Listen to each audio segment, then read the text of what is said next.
Sakata Farms is one of the most successful farming operations in the United States. The heart of the farm is really its founder, whose drive for success in the face of adversity is a template for the American dream. Life for the Sakatas was forever changed when the Japanese bombed Pearl Harbor in 1941.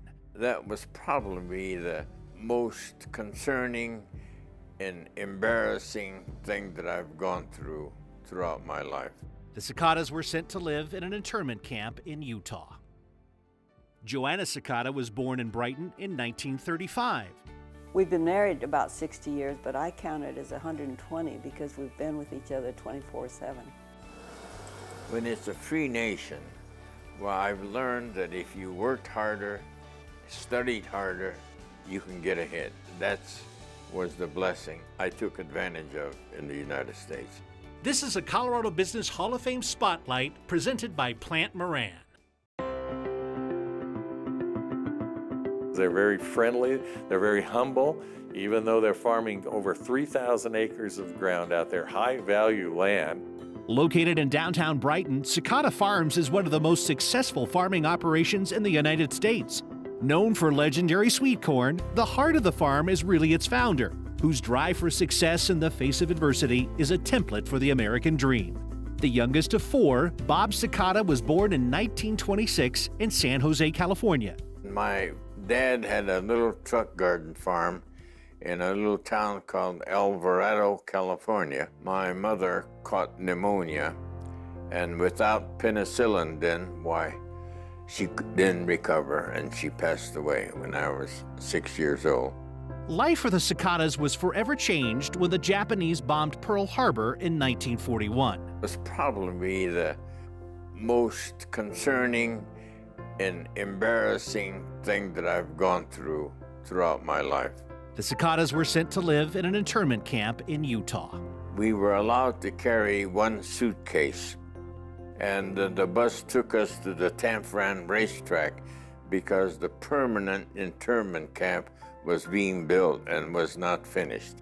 We were all assigned a horse stall to live in. He came out of camp early, and he left on his own and finished high school in Brighton. He worked for dairy farmer Bill Schluter.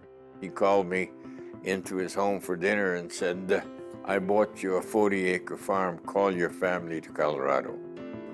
Joanna Sakata was born in Brighton in 1935.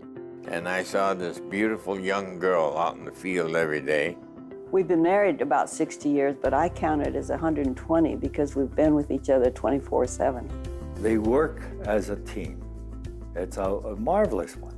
Joanna is very key to that operation.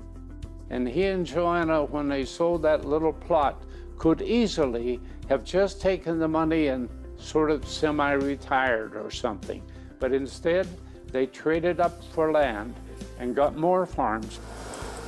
These folks have brought a state-of-the-art farming operation to the Brighton community and have been leaders and provided jobs. Just amazing. This guy does everything. He does public policy. He's an inventor. Like, for instance, the ice maker, that was one of Bob's inventions. He invented this fancy corn picking machine. In addition to farming, the Sakatas are entrenched in the community. Since the beginning of the hospital movement, Bob and Joanna have been one of the largest contributors annually. He became interested in public education in Brighton and became a member of the board. He's a marvelous teacher in the sense that he has a philosophy of hard work, diligence. Over the years, the Sakata operation has made its mark internationally. Most notable was a visit from the Emperor and Empress of Japan. Here the rain comes, and here comes the Emperor. I forgot all about the protocol. I ran up to him, shook his hand, and I told him in Japanese that my father always told me the Emperor was like God. Now I believe him. It was raining and we needed it. And now, as soon as you come, why, it stopped raining. And we were, from there on, we didn't follow any protocol. They were really nice and gracious, and you felt like you'd known them a long time. I can't say enough about this guy, and furthermore, he puts a smile on my face. He stood up in more than one banquet that I've presided over and said, "Hey, Why don't you change the menu here? I don't see enough onions or broccoli or something like that. He has a good sense of humor. Oh, I eat an onion a day. In spite of that, I still had 3 children. An American dream right here in our presence, in our time.